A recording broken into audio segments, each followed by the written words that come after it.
এটারও অ্যান্সার আবিষ্কৃত হচ্ছে। সুবহানাল্লাহ কইবেন না? কিছু কিছু ক্ষেত্রে হয়েও গিয়েছে। এজন্য দুঃখের পরেই আছে সুখ, কষ্টের পরেই আছে আনন্দ। এই দুনিয়াটাই এরকম, কষ্টের পরই আনন্দ। দেখবেন তারাবির নামাজ 20 রাকাত পড়তে কষ্ট লাগে না? কোমরে ব্যথা, হাঁটুতে ব্যথা, কিন্তু 20টা রাকাত যখন শেষ করে মসজিদ থেকে বের হই, একটা আনন্দ আছে না নাই? কষ্ট করে পরীক্ষার জন্য প্রিপারেশন নিলেন আপনি কয়েক মাস, কিন্তু ফলাফল যখন ভালো হয় তখন একটা আনন্দ আছে না নাই? সারাদিন রোজা রাখলেন রমজানে, কি কষ্ট, তৃষ্ণায় গলা ফেটে যায়, কিন্তু ইফতারির সময় যখন রুহাবজার শরবতটা খাই কেমন লাগে? একটা আনন্দ আছে না নাই?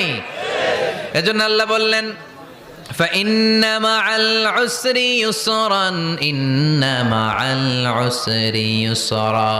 ও নবী, কষ্টের দিন মক্কায় অল্প কিছু দিন, মদিনাতে আনন্দের দিন অপেক্ষা করছে। আমাদের